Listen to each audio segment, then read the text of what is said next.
This is the thing that that I was just mentioning. This writer bringing these things up. You have a lot of Republicans who are afraid of their own shadows because they're worried about what somebody might say at the cocktail party or somebody in mainstream media may say about them.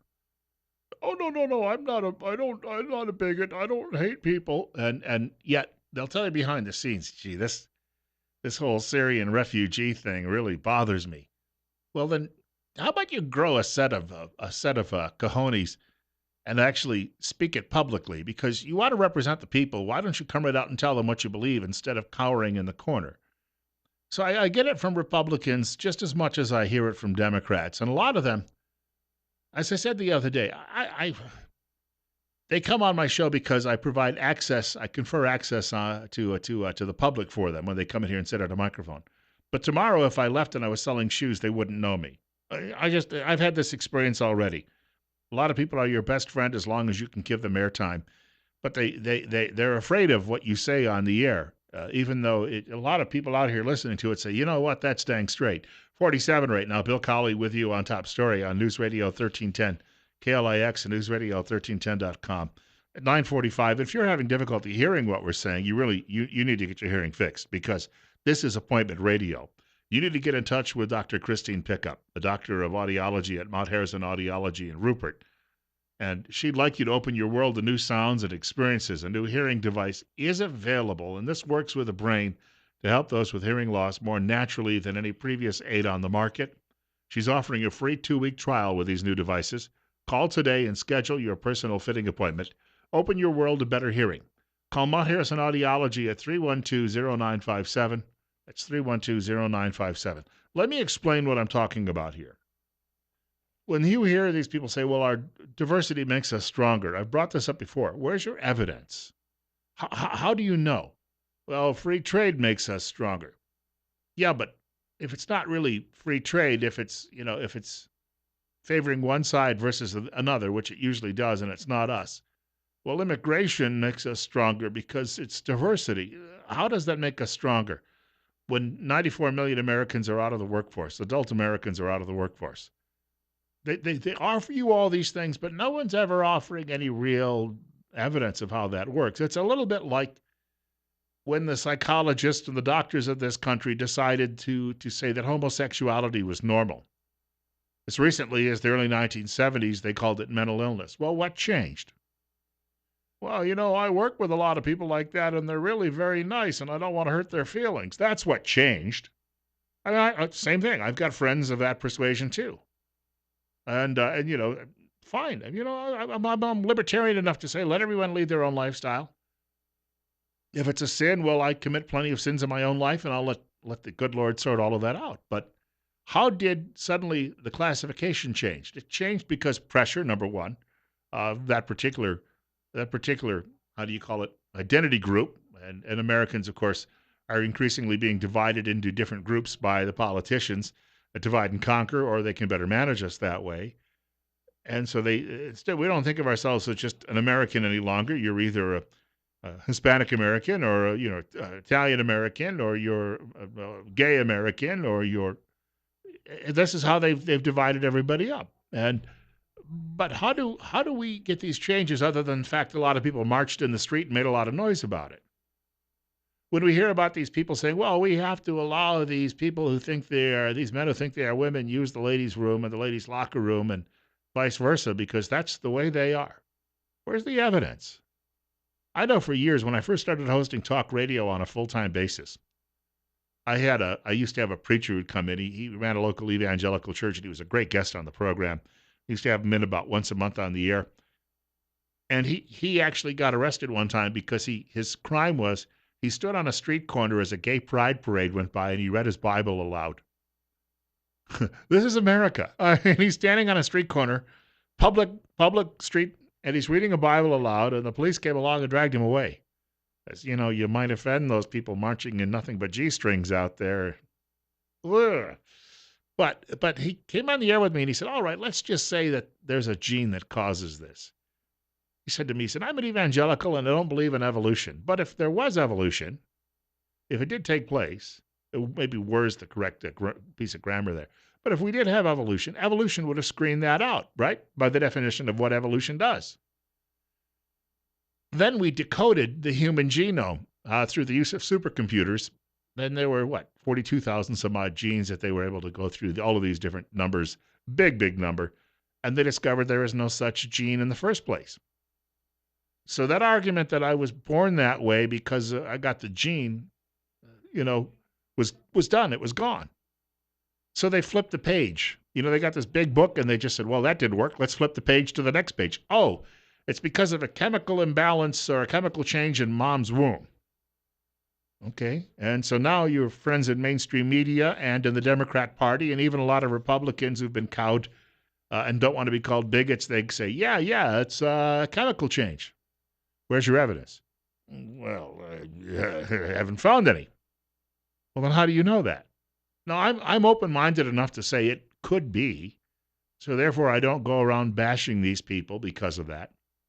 And it's not fair because we don't know. But to sit there and first say it's genetic, and then when it's proved it's not genetic, to say, well, okay, we've got all the proof we need because it's chemical. Well, we don't actually have the proof. Or, the notion that Donald Trump said that people who are coming here, illegal immigrants are coming here and they're rapists and murderers. Yes, but he also qualified it with saying, not all. They're not all bad people. But as I pointed out earlier, I have a story here that I printed out from our website this morning about these people who were arrested out in the Burley area. It says, drones used to catch fleeing suspect in cornfield near Buell. And it says that the Twin Falls County Sheriff's Department responded to a call at around 2:20 p.m. of a stolen pickup on Highway 30. The deputy caught up with the suspects, Melissa D. Bendelay of Buell, driving the reported stolen vehicle, and Robert J. Ferreira, 27, also of Buell, riding an ATV ahead of the pickup. Apparently he ran into the field. They brought in a drone. Drone spotted him. He got caught. They got arrested. And I mentioned that, and I said, well, okay, then there's a couple of stories over on the front page of the Times News today. Declo man charged in fatal crash. His name is Angelo Martinez Pedraza. That was the guy killed. He was the victim. Meanwhile, Silvestre Cabrera Ledesma has been arrested and charged. Apparently, he did something that it wasn't just a plain old accident. Well, okay, I admit that Latins are not predisposed to crime. We know there isn't a gene that makes them do criminal things. I also admit that most Latins that I meet, Latinos that I meet, are really nice people that don't commit crimes. Well, okay, if you came here illegally, that's a crime, so let's backtrack a little bit on that and point that out. Well, they don't know that they're breaking the law. Really? Then why did they crawl through a tunnel to get here? Why didn't they just walk across through the checkpoint? Oh, you're a racist for asking that question, Mr. Colley. Well, I'm sure I am. But I'm pointing out, if I look through the arrest records, there are a lot more people who have names, as I pointed out in the first hour, like Smith and Jones, that obviously get arrested for committing crimes around here because we're a much bigger part of the population. On the other hand, some of these people who are here who are getting arrested, and not all of them, true, and I've said that qualifies for it, doesn't it? Doesn't it qualify it for all the lefties out there, or even the cowering conservatives who want to appease the politically correct? Doesn't that qualify it by saying most of them are good people? But on the other hand, you've got some who are arrested here for allegedly stealing a truck and then trying to run away after they get stopped. And you've got other people here who are getting killed in car accidents and people causing car accidents. And then how about this one? Girlfriend pleads guilty in, and I guess it's Tigra Martinez robbery.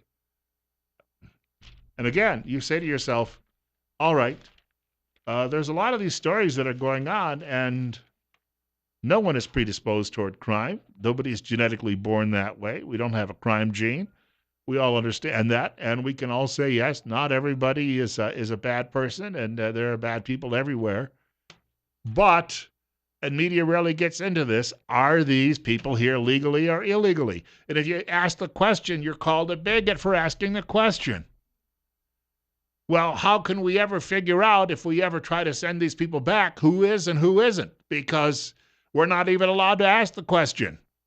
And if we can't ask the question, and if this is harming the country and is leading us to bankruptcy with $20 trillion in debt, how are we ever supposed to find a solution?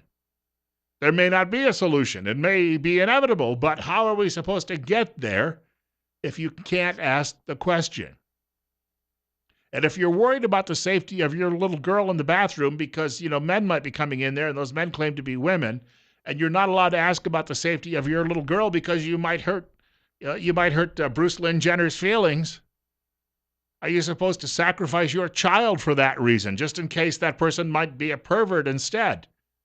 And I do feel for those people who are men who think they are women and women who think they are men, and those human beings who might even think that they're, I don't know, a Chevrolet pickup truck. But they could well be insane. And if they're mentally ill, shouldn't we be treating the mental illness instead of just saying, oh, it's okay, do whatever you please, I don't want to hurt your feelings? How did we get here? How did we allow this to happen? And when Republicans who claim behind the scenes, oh, Bill, that makes me really uncomfortable that they want to use the bathroom, or Bill, I'm really worried about the potential that terrorists could be coming here amongst the refugees, or Bill, I'm not so sure about, Joe over there, but I wouldn't want to hurt his feelings.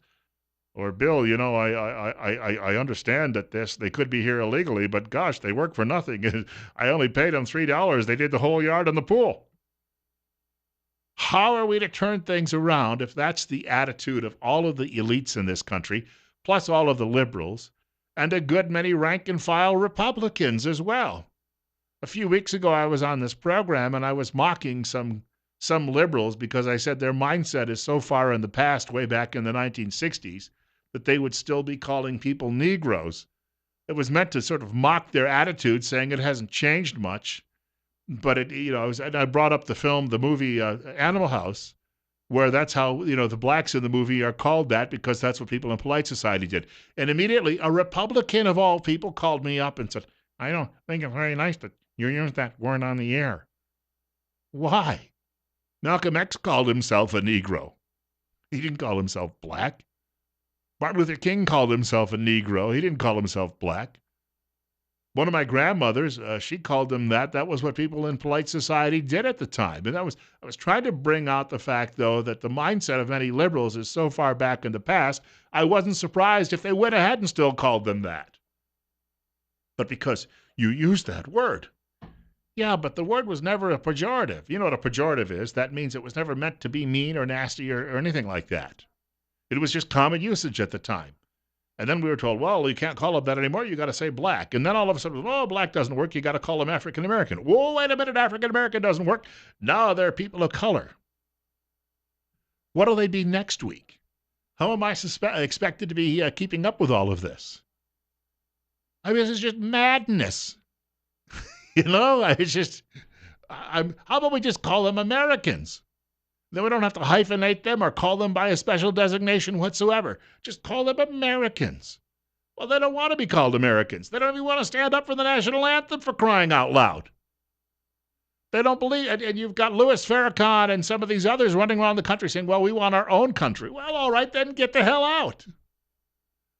No, we think you ought to give us Kansas. I'm sorry, it's not happening. It can't happen. It will never happen. There's simply no way to make that work. So if you don't like it, leave. What's stopping you? Maybe the Canadians will take you in. Maybe the Latinos out there who won't stand for the national anthem, maybe they can go back home too. Maybe I need to go start a GoFundMe page and help them out. It's 9:57. Bill Colley with you this morning on Top Story on News Radio 1310 KLIX and newsradio1310.com. Some days I say, God willing, the creek don't rise. I'll be back tomorrow between 8 and 10 o'clock in the morning. And after a day like today, I have to wonder. But I do want to point out that Rush Limbaugh's program is on the way following the news at 10 o'clock here on News Radio 1310 KLIX as well as newsradio1310.com. Sean Hannity's scheduled to be along after 1 o'clock news this afternoon. You know these guys are going to be talking about last night's vice presidential debate. And a good thing they are because probably only 12 Americans actually watched it. Glenn Beck from 4 o'clock until 7 o'clock this afternoon on this very radio station, KLIX, and Dave Ramsey tonight. Other than that, I hope you all have a really great day.